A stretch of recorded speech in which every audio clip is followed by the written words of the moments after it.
Bismillahirrahmanirrahim. Alhamdulillahi Rabbil Alamin. Wassalatu wassalam ala al-Habibil Mustafa Abil Qasim Muhammad. Allahumma salli ala Muhammad wa ali Muhammad. Allahumma salli ala Muhammad wa ali Muhammad. Allahumma salli ala Muhammad wa ali Muhammad. Wa alihi at-tayyibin at-tahirin wa ashabihi al-muntajabin ومن تبعه بإحسان إلى يوم الدين. اللهم بحق محمد وآل محمد عليك صل على محمد وآل محمد وارزقنا ووالدينا وأزواجنا وأولادنا وذرياتنا من بعدنا حب محمد وآل محمد. اللهم أحينا على ذلك وأمتنا على ذلك واحشرنا في زمرة من أحب محمدا وآل محمد مع محمد وآله يا كريم. صلى الله عليك يا أبا عبد الله وعلى الأرواح التي حلت بفنائك. عليك مني سلام الله أبدا ما بقيت وبقي الليل والنهار ولا جعله الله آخر العهد منا لزيارتكم. السلام على الحسين وعلى علي بن الحسين وعلى أولاد الحسين وعلى أصحاب الحسين ورحمة الله وبركاته. أيها الإخوة، السلام عليكم ورحمة الله وبركاته. Tetap kita dahului dengan salawat seperti biasa. Allahumma salli ala nuril anwar wa sirril asrar wa tiryakil aghyar miftahi babil yasar Sayyidina Muhammadin al-Mukhtar wa alihi al-athhar wa ashabihi al-akhyar adada ni'amillahi wa ifdalih.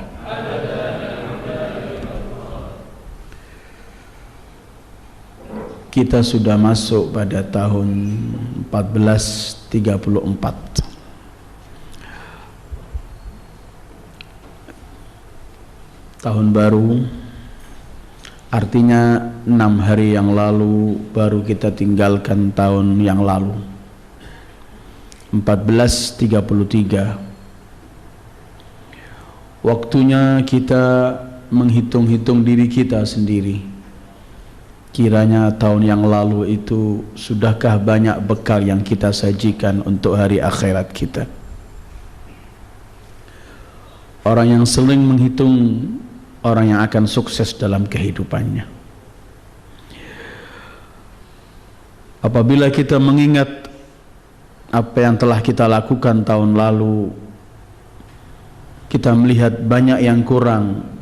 Mulai sekarang kita akan atur, dimulai awal-awal tahun ini akan kita isi dengan kebaikan-kebaikan yang harus melebihi kebaikan tahun yang lalu. Apabila ada hal-hal yang keliru pada tahun lalu, waktunya kita untuk taubat dan menyesal agar tidak mengulangi hal-hal yang keliru di tahun-tahun yang lalu. Pintu kota ilmu Rasul Al-Imam Ali bin Abi Talib, beliau mengatakan, man kana yaumuhu mithlu amsihi faqad khasir.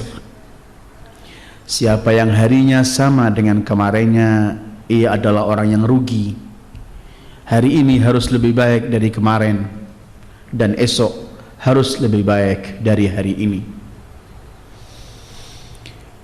Karena itu merenungkan apa yang pernah kita lakukan itu termasuk yang diperintahkan oleh Al-Quran. Faltanzur nafsum ma qaddamat lighad.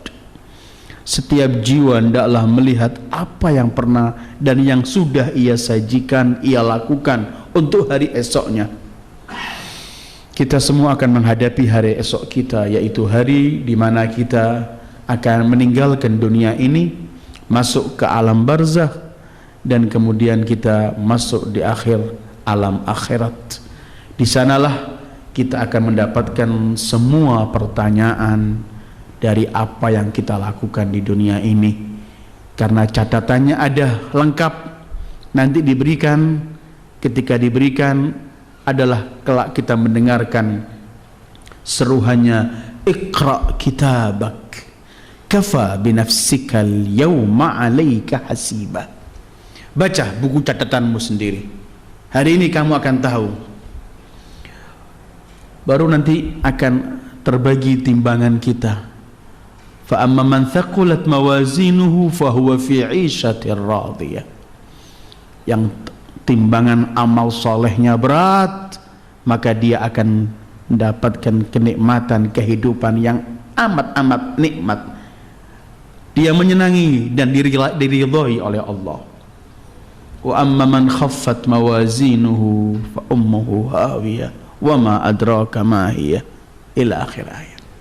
Sebaliknya yang ringan timbangannya, khasiru anfusahum, dalam ayat lain, orang yang ringan timbangan amal solehnya, yang berat cuman yang jelek, mereka yang rugi diri mereka sendiri. Inilah kita masih di ujung awal tahun, hendaklah kita hitung-hitung itu, kemudian kita atur apa yang akan terbaik untuk tahun yang sedang kita jalani, 13, 14, 34 ini.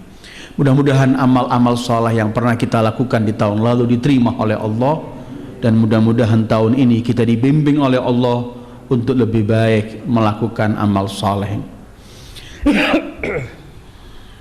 Setiap tiba juga bulan Muharram, setiap kembali kesedihan para pecinta Ahlul Bait.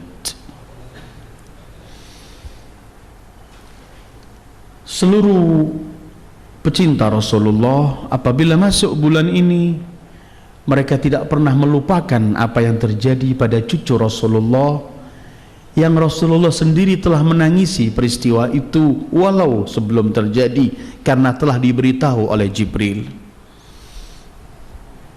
Apabila beliau memeringati atau mulai meneteskan air mata mengenang peristiwa yang belum terjadi ini bersama Jibril, kadang-kadang bersama malaikat yang turun, malaikat hujan dan lainnya, itu sebagai simbol dan isyarah dari beliau bahwa peristiwa itu tidak boleh dilupakan oleh umatku.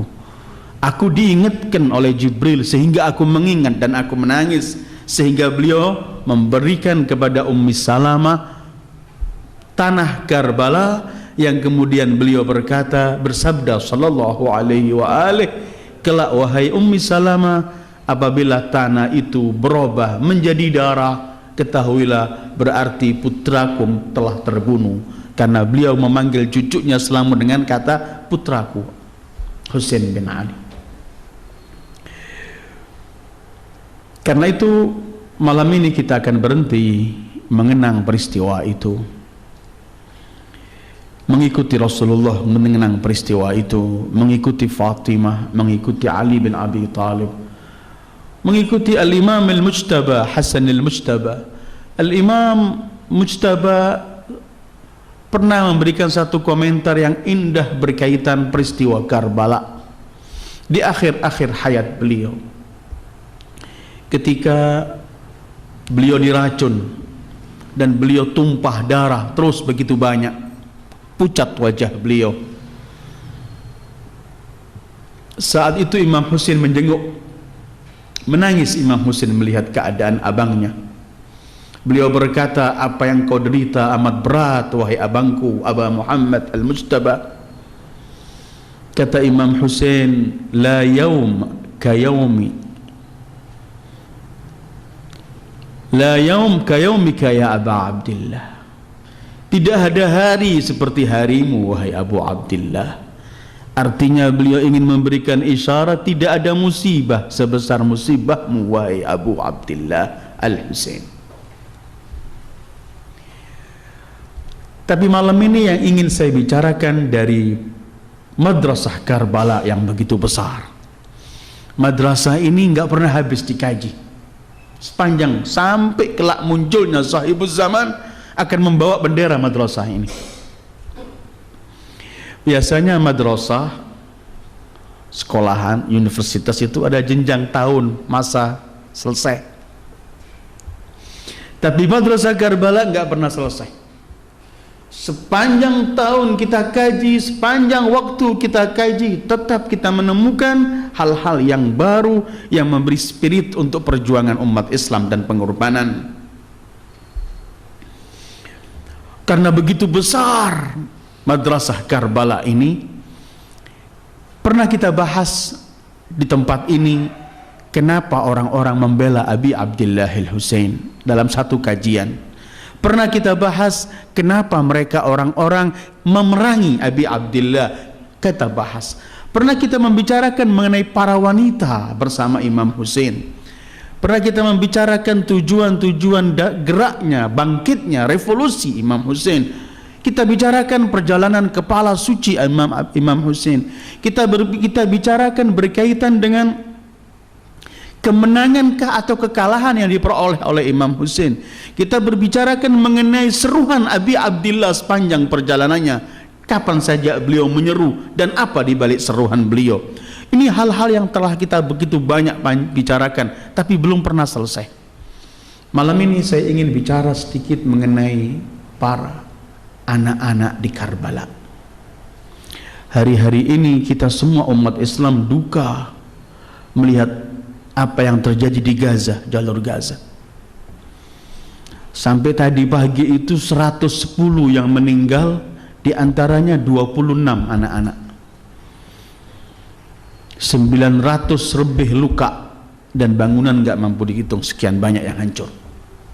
Tapi sampai hari ini yang menang bukan Israel, yang menang adalah para muqawamah Palestina. Supaya kita nggak kecil hati. Berita begitu besar, tapi sampai hari ini yang menang adalah saudara-saudara kita kaum muslimin di Palestina. Karena belum pernah terjadi peperangan di Israel, bangsa Israel ketakutan dan sirene dibunyikan berjam-jam setiap hari seperti sekarang ini. Jadi sampai hari ini Mish'al, orang Hamas berkata, yang teriak-teriak minta genjatan senjata, keliling minta dari beberapa negara supaya mencari ketemu untuk genjatan senjata, bukan kami para muqawamah, tapi mereka. Kami siap menghadapi mereka. Dan ini merupakan kebenangan dan kebangkitan. Mudah-mudahan Allah berikan kemenangan terus. Karena mereka tidak boleh kita lupakan. Tidak boleh kita lupakan. Sekarang ini, hari ini Liga Arab mengutus beberapa menteri luar negerinya. Sebagian mereka menolak. Mereka berkata kami nggak perlu kunjungan, dan turis-turis yang akan keliling cuman pura-pura bertanya perlu apa, kami nggak perlu semua itu. Kalau membantu kami buka Rafah di Mesir ini dan kirimkanlah senjata untuk kami, biar kami perang, kami nggak perlu dikasihani. Ini sekarang yang dilakukan oleh saudara-saudara kita para muqawamah di Palestina. Mudah-mudahan Allah memberikan kemenangan bagi mereka. Kita mengingatkan hari-hari ini anak-anak di Palestina. Kita ingat anak-anak di Karbala. Karena itu saya ingin bicara malam ini berkaitan dengan anak-anak di Karbala. Karena ketika menjelang sore hari Asyura, setelah gugurnya Imam Husain dan semua setelah gugur, setelah kemah-kemah dibakar, itu terdapat 23 anak lari ke depan, ke belakang, lari kemana-mana sambil memegang baju Sayyidah Zainab salamullahi alaiha. Ini yang ingin saya baca, yang saya bahas malam ini mengenai anak-anak di padang Karbala. Tapi saya belum akan bicara siapa saja mereka. Saya akan bicara lebih dahulu kenapa Imam Husain membawa anak-anak dan para wanita ke Karbala. Peperangan sebelum Imam Husain ini tidak ada yang membawa para wanita dan anak-anak khususnya. Kalau para wanita ada yang dibawa, mereka mempunyai tugas-tugas tertentu. Tapi Imam Husain berbeda. Banyak orang yang datang menasehati beliau untuk jangan membawa wanita dan anak-anak, tapi beliau tetap membawa dengan jawaban-jawaban yang akan saya sampaikan. Jawaban beliau kepada Ummi Salamah atau jawaban beliau kepada Muhammad Al-Hanafiyah, adik beliau sendiri. Kalau kita ditanya kenapa Imam Husain harus membawa para wanita dan anak-anak, jawabannya pertama, keluarga Imam Husain itu pasti akan ditawan dimanapun mereka berada. Mereka ditinggal di Madinah, mereka akan ditinggal di Mekah, mereka akan tinggal di mana, pasti akan dikejar-kejar oleh musuh-musuh beliau dan pemerintahan sesaat-saat itu. Sebagaimana yang terjadi di zaman Imam Hasan, di zaman Imam Ali, para pejuang pembela mereka dikejar rumah-rumah mereka, dikeluarkan wanita-wanita mereka. Imam Husain juga tahu apa yang akan terjadi semacam itu. Maka diajak atau tidak, tetap mereka akan ditawan. Kedua, Imam Husain ini ketika bangkit berjuang, beliau tidak pernah mengejar kemenangan sesaat, tapi beliau lihat pandangan yang jauh. Perjuangan ini harus menang mutlak total, tapi kemenangannya akan dirasakan sampai sepanjang kehidupan. Kalau tidak punya pandangan semacam ini, tidak akan bangkit Imam Husain. 72 melawan puluhan ribu semacam ini. Tapi karena beliau tahu kebangkitan ini akan membawa dampak yang besar dalam kemenangan. Karena beliau pernah menyampaikan begini, man lahiqa bina ustushhid, wa man lam yalhaq bina lan yablughal fat. Siapa yang bergabung dengan kami pasti mati syahid. Siapa yang tidak bergabung dengan kami tidak pernah merasakan kemenangan sama sekali, tidak pernah akan merasakan kemenangan. Kata-kata ini memiliki arti begini: bergabung pasti syahid, bergabung pasti menang. Yang nggak bergabung nggak pernah akan merasakan kemenangan. Itu artinya beliau berangkat yakin akan gugur, tapi yakin akan menang. Dan ini pelajaran juga, jangan pernah kita berbuat untuk sesaat dalam perjuangan. Sesaat menang, selesai, habis. Kita harus punya strategi dakwah, bagaimana memiliki kemenangan yang langgeng dan tetap akan membangkitkan, membuat spirit sehingga generasi demi generasi mengambil pelajaran kemenangan dari itu.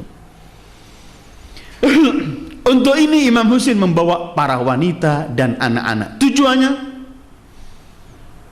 kalau Imam Husain tidak membawa wanita dan anak-anak, kiranya siapa yang akan menyampaikan peristiwa kronologi Karbala dengan detail?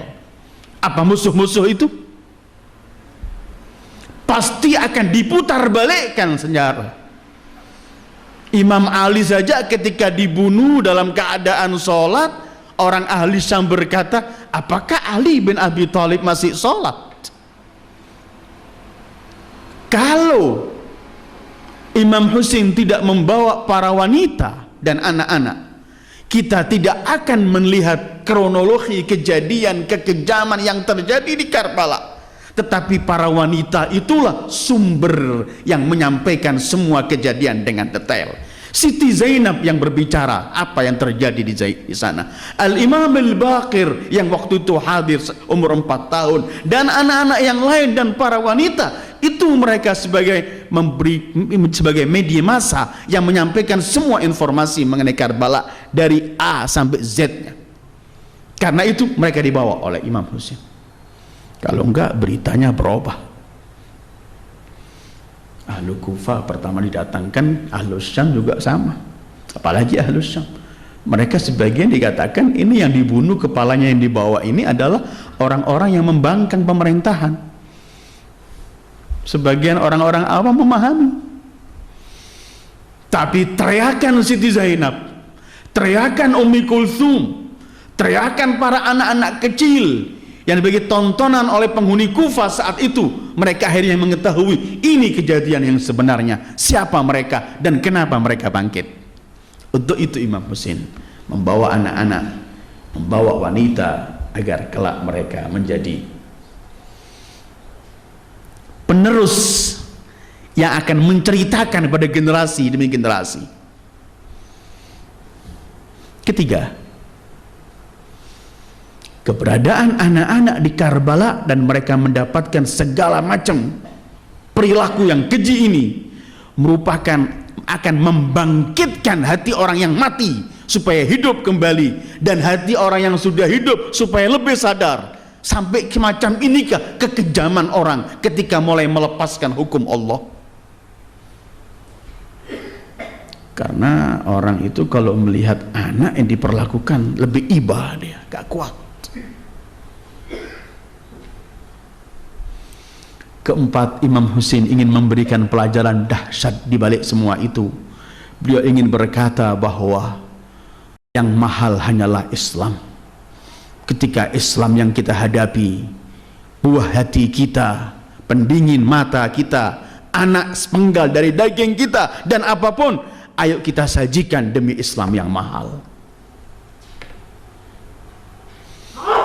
Kelima, Imam Husain juga ingin memberi pelajaran bahwa perjuanganku di Karbala ini untuk menegakkan kalimat dan agama yang dibawa datukku Muhammad sallallahu alaihi wa alihi, supaya semua ikut andil di sini. Yang tua, yang muda, wanita, bahkan anak-anak ikut andil dalam perjuangan ini, supaya dari mulai generasi awal anak kecil punya kesemangatan bahwa golongan kami anak-anak pun ikut berjuang di Karbala, sehingga mereka memiliki keberanian mulai dini sekali. Untuk itu, dan mungkin masih banyak hal-hal yang lain, Imam membawa anak-anak, dan beliau tahu apa yang akan terjadi pada anak-anak itu. Dengarkan jawaban beliau kepada Muhammad al-Hanafiyah, adiknya, ketika mulai mereka banyak melarang. Beliau melarang, Muhammad al-Hanafiyah dan selainnya melarang, jangan bawa anak-anak, jangan bawa wanita. Jawaban beliau hanya, Sya Allah an yarani qatila wa yaran nisa'a sabaya. Telah datang kehendak Allah untuk melihat aku terbunuh dan wanita-wanitaku ditawan. Atau jawaban beliau untuk Ummi Salamah, Ummul Mukminin, beliau berkata, Ya Ummah, inni a'lamu anni maqtulun madhbuhun zulman wa udwana, wa anna atfali ma'surin muqayyadin wa hum yastaghithuna fala yajiduna nasira. Ibuku Ummu Salamah, Ummul Mukminin radhiyallahu anha, aku tahu aku akan terbunuh dan disembelih dalam keadaan dizalimi. Aku tahu bahwa anak-anak kecilku bakal disembelih dan mereka bakal diikat, bakal ditawan, mereka teriak-teriak minta pembela, tidak mendapatkan pembela. Aku tahu semua ini. Tapi beliau mendapatkan taklif untuk melaksanakan hal itu. Kalau sakitnya umat ini tidak mendapatkan obat kecuali harus pengorbanan beliau, keluarga beliau, maka beliau korbankan, yang penting umat ini sehat. Itu beliau, dan Islam tetap wujud. Sya Allah an yarani qatila wa yaran nisaa sabaya. Ini pertama, kenapa beliau membawa. Kedua, pertanyaan kita sebelum saya masuk kepada anak-anak di Karbala, apa sih Islam ini? Bagaimana pandangan Islam menghadapi anak-anak ini? Apa Islam ini melihat anak-anak ini? Apa anak-anak kecil ini? Kalau kita bertanya pada Islam, apa pandangan dan sikap Islam melihat anak-anak, maka banyak sekali yang kita akan ketemukan. Pertama, mencintai anak-anak itu merupakan amal perbuatan yang paling mulia di sisi Allah. Jangan heran kalau kita mendengarkan ada nanti surga, gak akan masuk ke surga itu kecuali orang yang suka menyenangkan hati anak-anak. Dengarkan dialog Nabi Musa dengan Allah. Nabi Musa berkata, "Ya Rabb, ayyul a'mali afdalu indak?" Ya Allah, kata Musa, amal perbuatan apa yang paling mulia di sisimu? Jawaban Allah, hubbul atfal, fa inni fatartuhum ala tauhidi wa in amattuhum adkhaltuhum jannati birahmati. Ya Musa, amal perbuatan yang paling kusenangi di hadapanku ialah mencintai anak-anak kecil, karena aku ciptakan mereka dengan tauhidku. Anak kecil ini adalah lembaran yang suci, bersih, masih ingin mengikuti naluri aslinya. Fa inni khalaqtuhum bitauhidi, aku ciptakan mereka dengan ketauhidanku.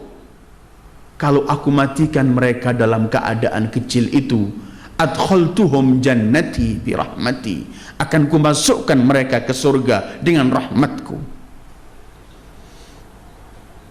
Rasulullah kemudian bersabda, siapa yang meninggal, punya anak meninggal, seorang orang tua meninggal, 3 anaknya masuk surga. Kalau 1, 2 Rasulullah, 2 surga. Kalau 1 Rasulullah, surga. Bahkan yang gugur kelak di depan pintu surga, tidak mau masuk surga sebelum mengambil orang tuanya.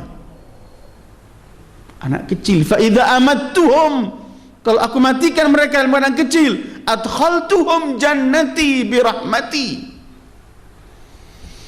Dalam riwayat, Nabi Allah Ibrahim dan Sarah kelak yang mengurus anak-anak kecil di surga itu.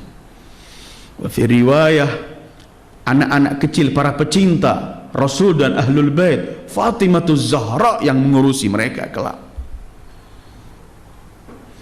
Karena itu kemudian dalam Al-Quran ini, ketika kita diceritakan mengenai surga, salah satunya ialah adanya anak-anak kecil kelak di surga yang selalu bersama kita, siap jadi pelayan. Mereka dipilih jadi pelayan karena Allah memuliakan mereka.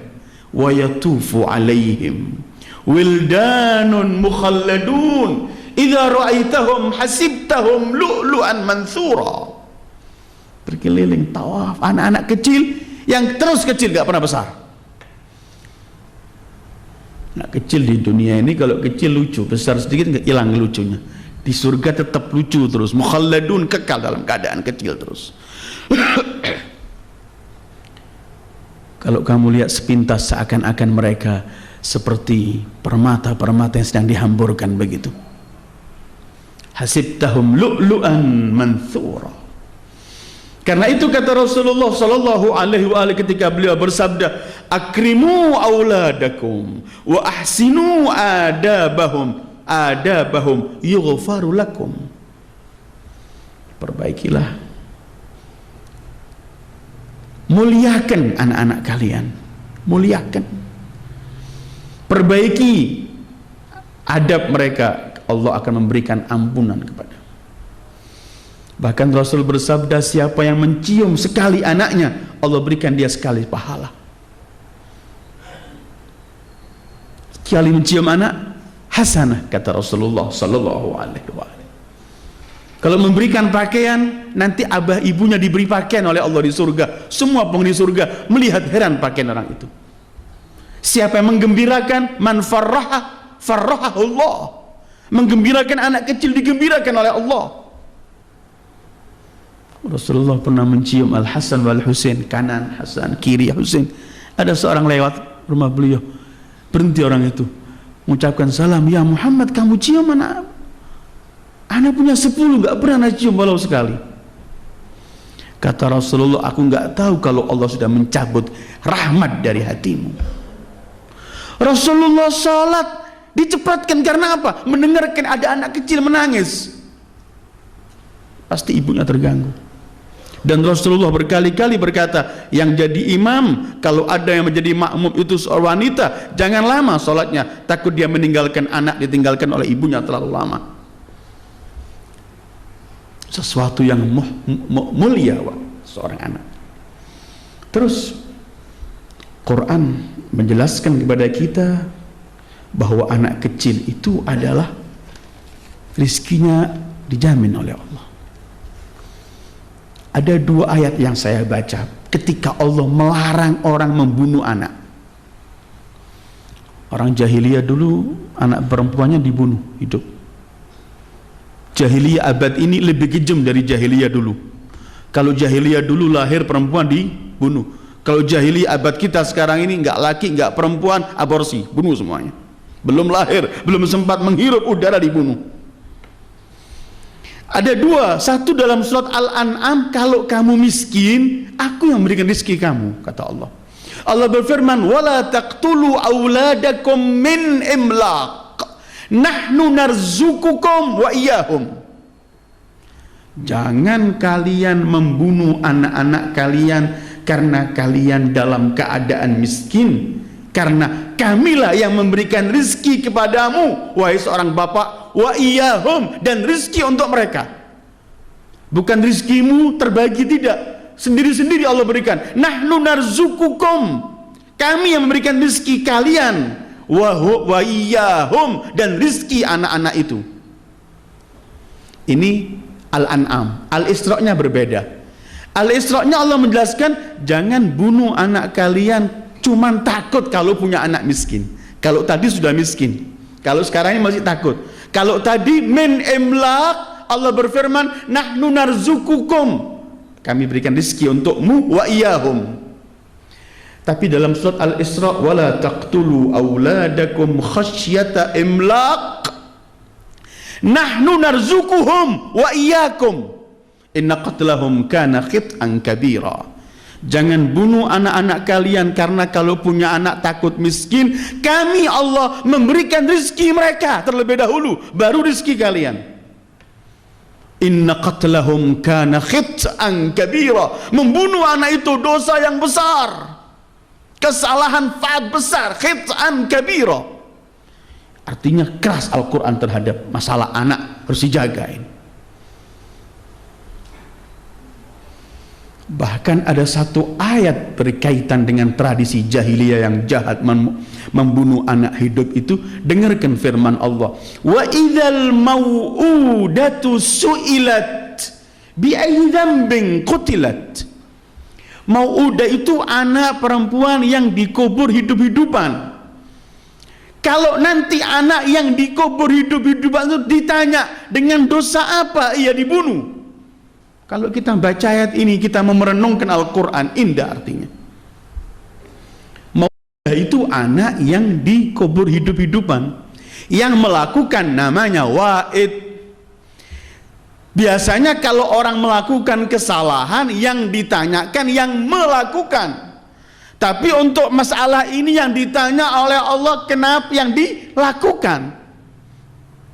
Bukan Allah bertanya, wahai yang mengubur anaknya hidup-hidupan, kenapa anakmu engkau kubur? Tidak. Tapi Allah bertanya, ketika anak yang dikubur ditanya, kenapa dia dibunuh? Apa dosanya? Kenapa? Karena Al-Quran menganggap tidak ada sekeji manusia seperti yang membunuh anak. Sehingga Allah tidak lagi mau berbicara dengan dia. Tanya kepada dia, enggak layak.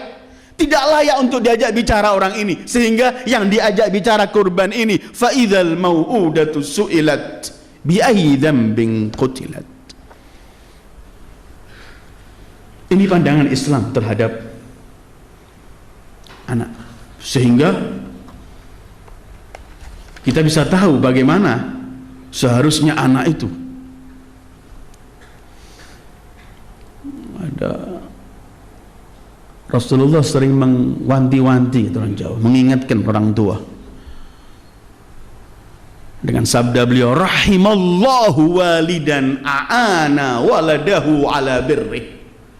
Semoga Allah memberi rahmat pada seorang ayah yang membantu anaknya agar berbakti kepadanya. Bagaimana seorang ayah agar membantu anak yang berbakti? Ayah itu menampakkan kasih sayangnya, ayah itu memberikan yang terbaik untuk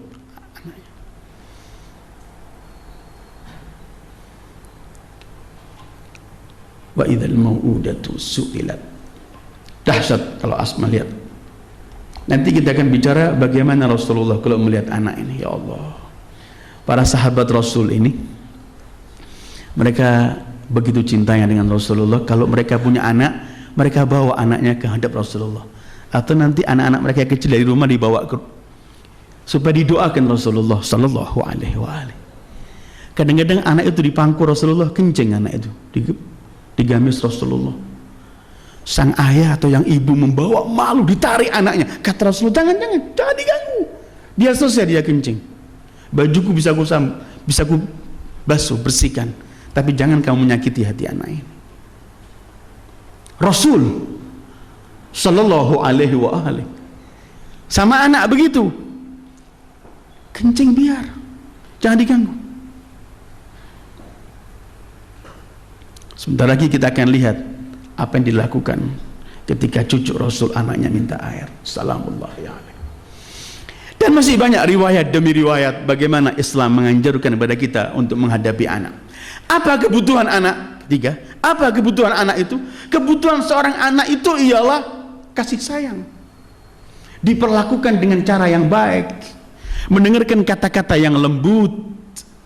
Itu kebutuhan anak pertama. Kedua, kebutuhan seorang anak ialah diberikan ketentraman hatinya, dijauhkan kegelisahan dan takut, supaya dia nggak takut, tetap tenang. Ketiga, kebutuhan seorang anak itu ialah harus dia percaya diri, dia harus ingin mendapatkan disanjung, dihormati, dan kepingin melihat orang tuanya disanjung dan dihormati. Itu kebutuhan anak. Jadi nggak dapat dibentak anak, tapi dapat kasih sayang, kata-kata yang enak, kata-kata yang menyejukkan. Itu yang dicari oleh anak. Ketentraman, nggak melihat barang-barang yang takut, enggak, tapi dijauhkan semua ketakutan supaya dia tetap senang. Itu anak. Ya Allah, kalau sistem pendidikan Ahlul Bait yang diajarkan oleh Ahlul Bait Rasulullah, anak itu dibagi 3 dalam pendidikan Ahlul Bait. 7 tahun pertama raja dia, dibebaskan apapun yang ia melakukan. 7 tahun keduanya dia mulai budak, artinya mendapat perintah, ini lakukan, ini larang, ini jangan. 7 tahun ketiga dia menjadi wazir, partner kita, kawan kita, sudah selesai. Tapi 7 tahun pertama sampai 7 tahun umurnya, gak perlu terlalu sibuk kita kalau dia mecahkan, numpahkan barang di ambennya atau di kursinya, mecahkan barang, masih raja. Bimbing saja dengan kata-kata yang indah. Sab'un amir, sab'un abd, wa sab'un wazir. Begitu tahapan didikan Sayyidil Wujud Muhammad sallallahu alaihi wa alihi diterapkan, yang dianjurkan dari Al-Imam Ali bin Abi Thalib. Ini anak-anak. Keempat, ayo kita lihat sebelum saya melihat pergi siapa saja di sana, apa yang terjadi pada anak-anak di Karbala. Anak yang harus disanjung, diberikan bahasa yang enak, kasih sayang, diberikan tutur kata yang lembut, dijauhkan rasa takut, hal-hal yang sadis dijauhkan. Sekarang ayo kita pergi ke Karbala. Apa yang terjadi di sana di Karbala? Anak-anak di sana, apa yang terjadi di sana itu? Apakah ada kata-kata yang enak?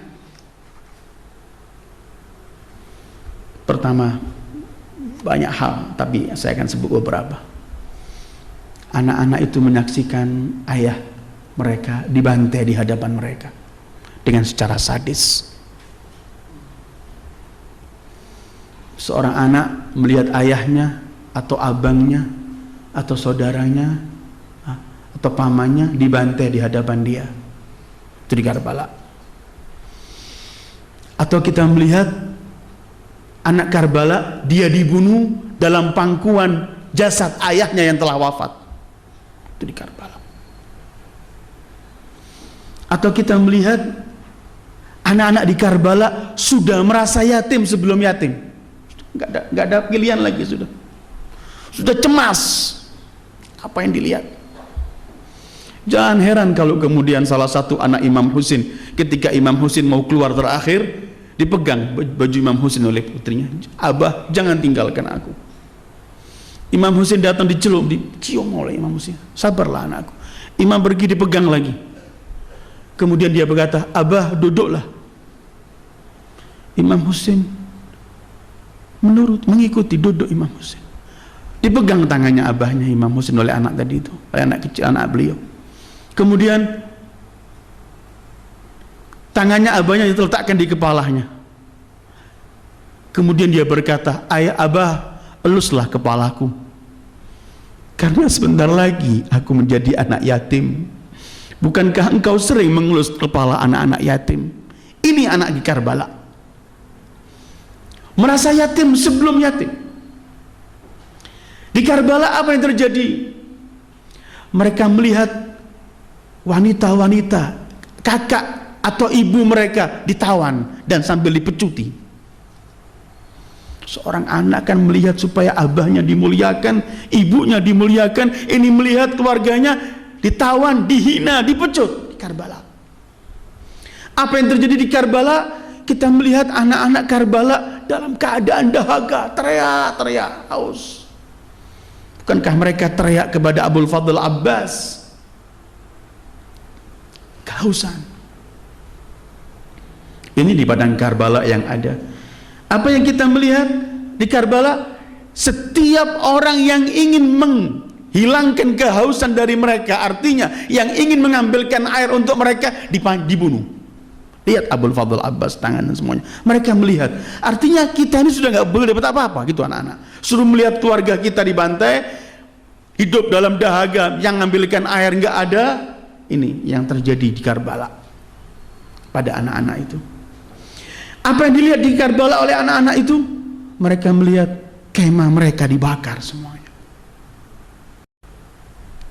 Hidup di Sahara, kemah untuk bisa menyelamatkan, dia bakar di hadapan mereka. Lebih dari itu, apa yang mereka melihat di Karbala selain kemah dibakar, baju mereka dibakar ketika mereka masih pakai baju itu. Bukankah Siti Zainab pernah banyak memadamkan api dari baju anak-anak itu? Ini di Karbala. Apa yang kita lihat di Karbala? Kita lihat di Karbala anak-anak berlumuran darah karena kena pukul, atau ketika diambil anting-antingnya dicabut dengan keras sehingga mengalirkan. Ini yang ada di Karbala. Sementara kita bicarakan Islam bagaimana menghargai anak, menghormati anak, menyayangi anak. Auladuna akbaduna, kata Rasulullah. Anak-anak kita itu adalah hati kita, buah jantung kita. Apa yang kita lihat di Karbala? Mereka bermalam di tengah-tengah bangkai jasad keluarga mereka dengan lumuran darah. Mereka di malam 11 ini lari ke sana ke sini. Ada yang tidur di pangkuan ayahnya yang tanpa kepala. Ini anak-anak kecil di Karbala. Ini yang terjadi. Sementara Islam mengasih sayang, memberikan kasih sayang kepada mereka.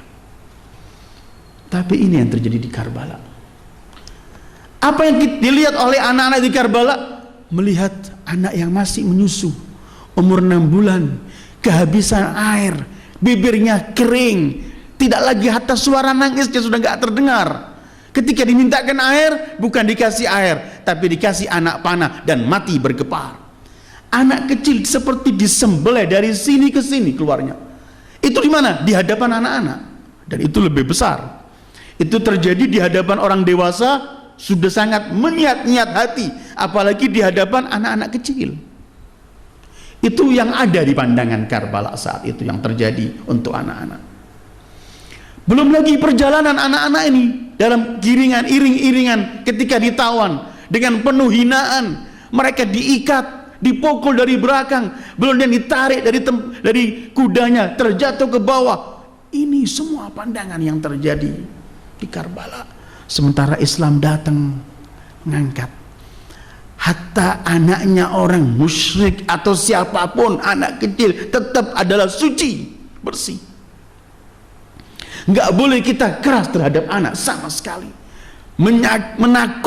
Menakuti anak itu, kelak kita akan ditakuti oleh Allah. Sebagaimana menggembirakan anak, kita akan digembirakan oleh Allah. Rasulullah Imam Ja'far As-Shadiq pernah meriwayatkan, kalau kamu keluar belilah kamu hadiah untuk anak-anakmu, dan kalau kamu pulang bawa hadiah dahulukan anak perempuan, dan siapa memberikan hadiah ketika keluar untuk anaknya, anaknya gembira, dia seakan-akan membebaskan budak dari keturunan Ismail. Sangat besarnya bagaimana Islam memandang anak. Tapi itu yang terjadi di Karbala. Penderitaan yang ada pada anak-anak di Karbala, mereka cuma menyaksikan hal-hal semacam itu.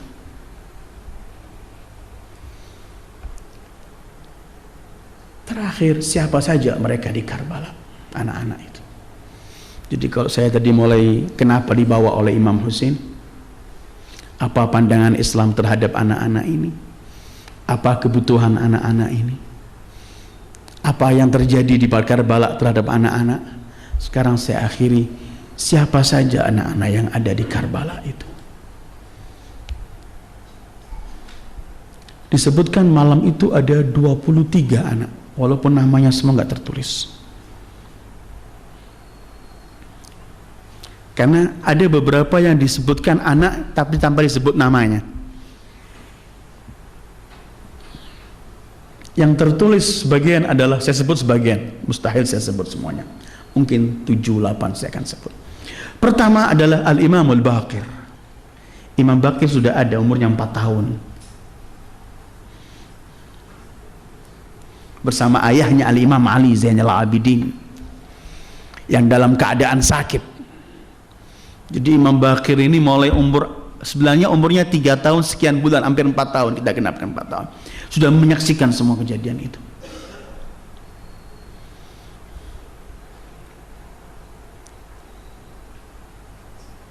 Kedua, kita lihat Abdullah Radhi atau Aliul Asghar, anak yang kecil, adiknya Sukainah, anak Imam Husain. Yang Sukainah dimasuki oleh Siti Zainab di kemahnya, dilihat Sukainah sedang menangis terisak-isak. Katanya Siti Zainab, Sukainah, kenapa kamu? Kata Sukainah, Ammeh, aku enggak menangisi diriku. Kemudian kenapa? Aku menangisi adikku. Adikku telah kering bibirnya, Ammeh, dia bilang. 3 hari enggak mendapatkan air. Ibuku pun enggak mampu memberikan air susunya, sudah tidak ada, kering. Ammeh, tolong coba pergi ke kemah sebelah, mungkin ada yang sisa punya air. Kata Siti Zainab, aku melihat sudah keliling tidak ada air, tapi ayo diajak pergi. Enggak ada. Diambil oleh Siti Zainab, Abdullah Radhi, dipanggil abangnya Imam Husain. Abangku, anakmu ini sudah tidak bisa melakukan sesuatu, udah kering bibirnya, suaranya sudah lembut sekali, kehausan dia. Tolong, mungkin orang-orang ini tergugah kalau kamu bawa anak ini. Kalau mereka sudah nggak ngasih kita, masa mereka nggak mengasih untuk anak ini? Diambil oleh Imam Husain. Siapa ini? Anak Imam Husain, cucu Fatimah. Dulu Rasulullah, kalau setiap anaknya, para sahabat beliau apabila datang membawa anaknya, kencing pun dibiarkan oleh Rasulullah. Kencing, mengotori bajunya, dibiarkan. Jangan melukai hati anak itu. Mengangkat Imam Husain anaknya. Beliau berkata, kalau kalian memerangi kami, orang-orang yang dewasa, perangilah kami menghadapi kalian. Tapi apa dosanya anak ini? Kalau kalian nggak memberikan air untuk kami, biarlah. Tapi apa dosa anak kecil ini? Tolong kasihlah air sedikit untuk anak ini. Sudah berhari-hari nggak kemasukan air, tapi mereka nggak memberi air. Ada seorang bernama Harmalah mengirimkan anak panah ke leher mungil itu, masuk dari kanan keluar ke kiri sini. Bergetar anak itu, dalam detik yang saja syahid di pangkuan ayahnya.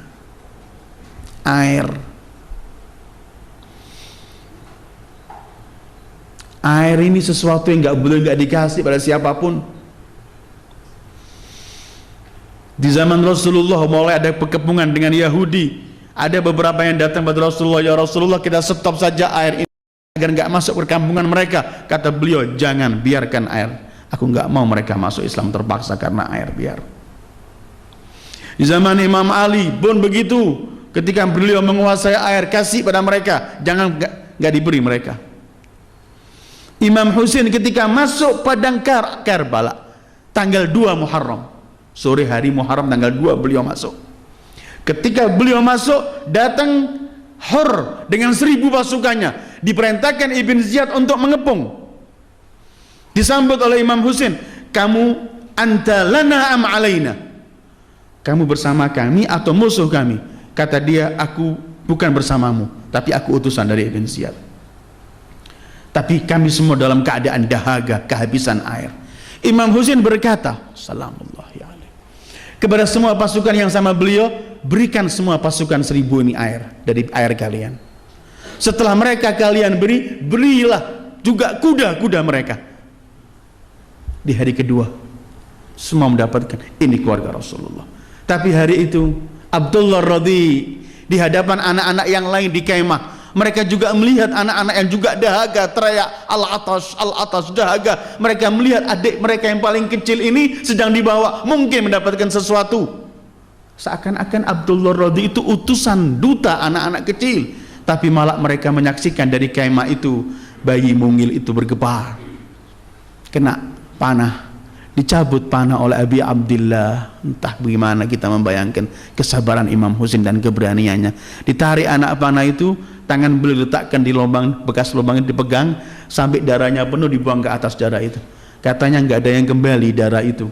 Ketika beliau melempar darah itu, beliau berkata, hawana alayya annahu bi'ainillah, mudah bagiku semua ini selagi dalam pandangan Allah. Katanya saat itu ada suara, tenanglah wahai Husain, bahwa anakmu sudah ada yang menyusui dia sekarang ini. Abdullah Radhi setelah Imam Baqir. Ada Ruqayyah yang pernah saya ceritakan, anak Imam Husain, yang selalu membeberkan sejadah salatnya Imam Husain. Hatta di hari ke-10, begitu dia lihat ini saat sudah mau masuk waktu zuhur, di kemahnya dia ambil sejadah Imam Husain, dia duduk di tengah-tengah kemah itu menunggu abahnya kembali. Ruqayyah umur 5 tahun. Menjelang sore nggak kembali-kembali, yang masuk ke kemah Shimir ibn Dil Jausan. Begitu masuk, bayangan masuk, dikira ayahnya, ternyata bukan. Dia berteriak, mana ayahku? Shimir nggak menjawab, cuma ditempeling, telah mati ayahmu. Ini anak kecil nasibnya Ruqayyah, yang akhirnya wafat di Syam. Dibawa terus, katanya Siti Zainab itu, Imam Husain sendiri selalu sampai di akhir ketika berpisah tetap masih pesan sama Siti Zainab, Siti Zainab doakan aku di salat malammu, karena Siti Zainab ini nggak pernah melupakan salat malam. Imam Husain minta doa dari Siti Zainab.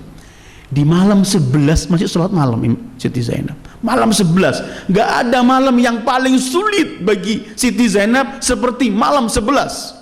Kemah dibakar, tinggal sisa-sisa kamar kemah. Beliau mengurusi anak-anak, mengurusi Imam Ali Zainal Abidin yang sakit. Jadi beliau duduk dikelilingi semua anak-anak ini. Saat beliau tertidur dalam keadaan kecapean, duduk sebentar hilang gitu, beliau mimpi ibunya Fatimah Az-Zahra salamullahi alaiha. Dia melihat Fatimah, dia berkata, Ummah, ibuku, dia bilang, tidakkah kamu melihat apa yang mereka lakukan kepada Husainmu? Kata Siti Fatimah, oh putriku, aku demi Allah tadi hadir ketika ia mulai memisahkan jasad kepala Husain dari jasadnya. Tapi engkau sekarang ini putriku, carilah Azizatu Husain, kesayangan Husain, carilah. Bangun Siti Zainab, dilihat apa? Ternyata Ruqayyah tidak ada. Beliau bangun, dicari Ruqayyah, keluar dari kemah. Ternyata Ruqayyah sedang menidurkan badannya di jasad ayahnya yang tanpa kepala.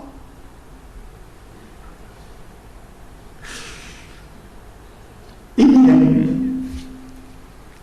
yang terlihat di Karbala untuk anak-anak. Ini pandangan anak-anak di Karbala semacam ini.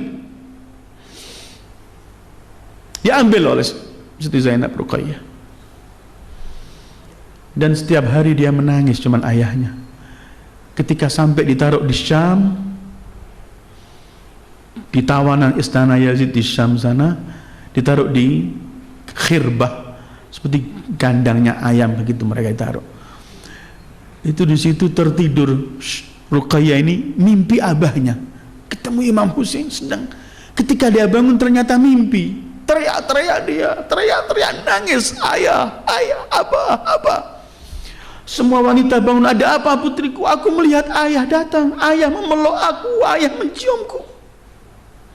Ketika begitu nangis-nangis, Yazid terganggu dalam keadaan dia dengan kawan-kawannya, dengan araknya dan kamarnya. Dia bilang, ini apa suara nangis? Coba suruh diam mereka ini. Utusannya datang, kembali utusannya salah satu anak Husain mimpi abahnya.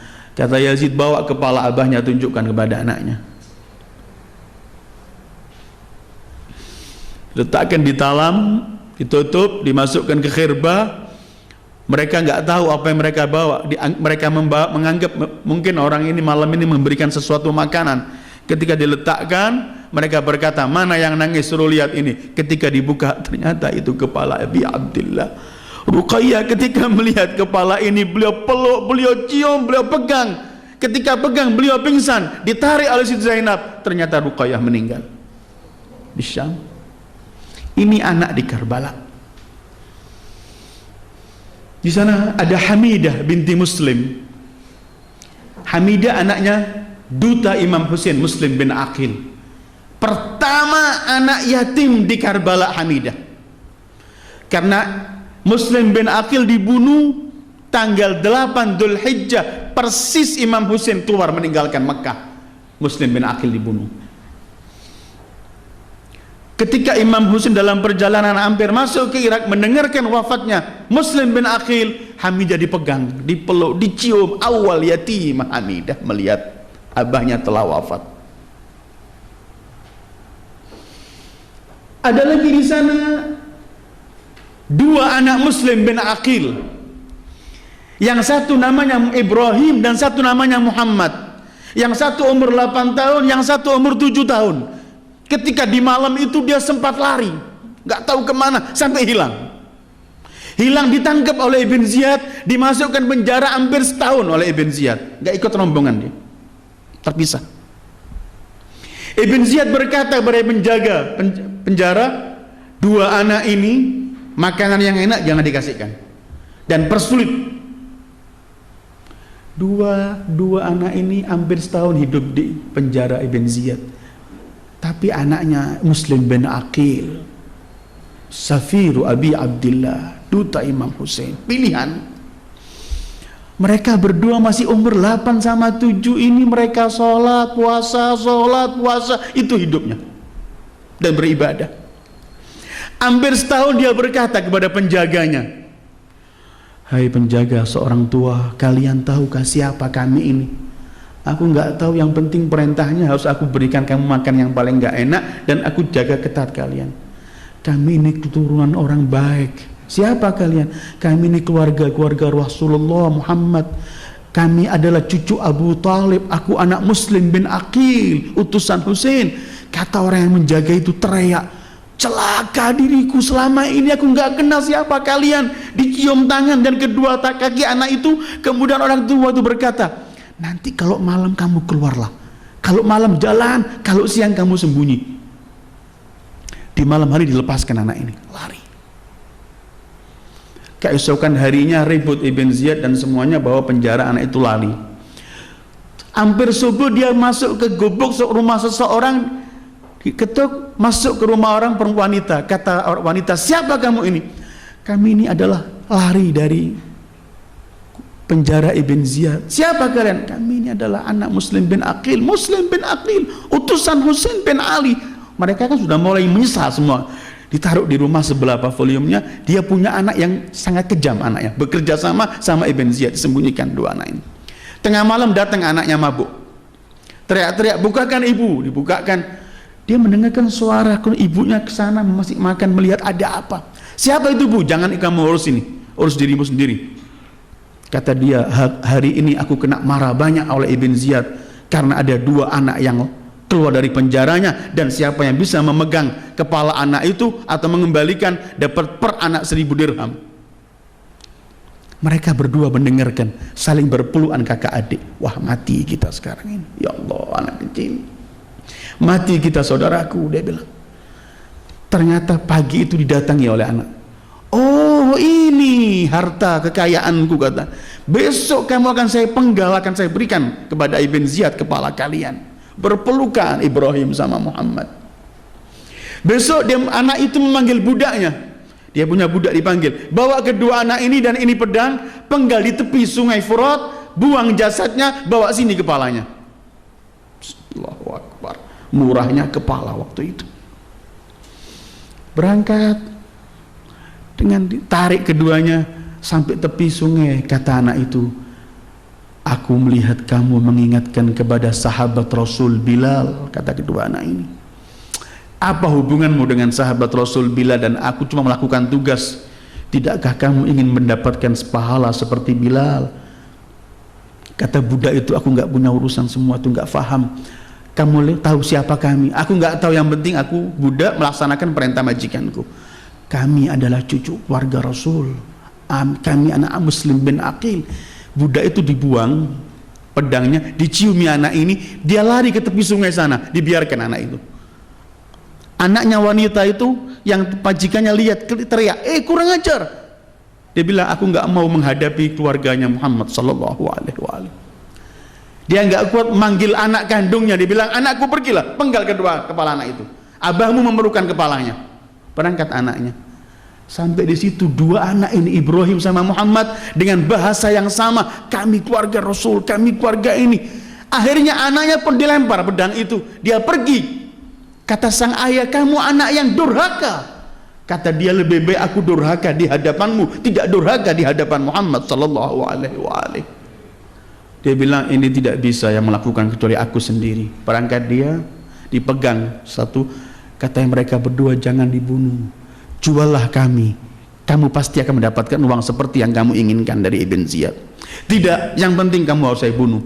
Kata mereka berdua, jangan kami dibunuh, bawalah kami kepada Ibn Ziyad, mungkin dia punya pendapat lain. Tidak ada hubungan. Diambil satu, dipenggal. Yang satu melihat saudaranya dipenggal, dipeluk jasadnya, nggak lama dipenggal satu lagi.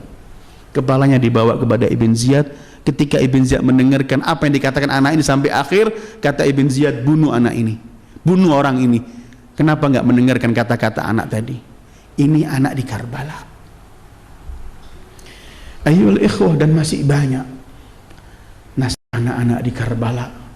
Dan hari-hari ini kita melihat anak-anak kita di Gaza dan Palestina. Ada yang kehilangan orang tuanya, ada yang anaknya cacat. Mengingatkan kita berapa tahun lalu, 2008 di Gaza, 2006 di Libanon, bagaimana Israel. Dan sebelum peperangan ini mereka tiap hari juga membunuh anak-anak di Palestina. Ini kekejaman yang terjadi. Karena itu mustahil orang akan merupakan peristiwa Karbala. Ketika orang membicarakan Karbala, di sini semua sudah ada contohnya. Tinggal bagaimana kita bangkit melawan kezaliman, bagaimana kita meneruskan perjuangan Abi Abdillah, dan bagaimana kita harus mempunyai sikap yang bertolak belakang dengan sikap orang-orang yang kejam terhadap anak seperti yang kita baca hari ini. Bagaimana kita mengikuti Rasulullah, santun, memberi anak yang terbaik, kata-kata yang indah, kata-kata yang enak, menyenangkan, menyejukkan, bukan bentak membentak, tapi disanjung anak, dibimbing dan diberikan haknya. Inilah pelajaran yang penting. Dan masih banyak anak-anak di Karbala, belum lagi keponakan Imam Husain Al-Qasim yang umur 11 tahun, belum lagi Abdullah adiknya. Ini semua gugur semuanya anak-anak itu di Karbala. Sebagian yang nggak gugur pulang dalam keadaan menyaksikan semua yang dahsyat semacam ini. Apa seorang anak melihat kepala ayahnya digantung, ditombak di belakangnya? Bisa kita bayangkan. Apa seorang anak melihat ibunya dicambuk dari belakang? Kita bisa bayangkan itu yang terjadi di Karbala. Mudah-mudahan anak-anak kita dijaga oleh Allah. Mudah-mudahan anak-anak kita dilindungi oleh Allah, menjadi anak-anak yang saleh salehah. Jadi persiapan mereka akan menyambut kedatangan Al-Mahdi Al-Muntadhar ajjalallahu farajahu syarif. Mudah-mudahan mereka hidup tetap dengan memegang Islam dan wafat dengan Islam, dengan mencintai Rasul dan keluarganya. Wa sallallahu ala khairi khalqi Muhammad wa alihi ajma'in. Wassalamualaikum warahmatullahi wabarakatuh.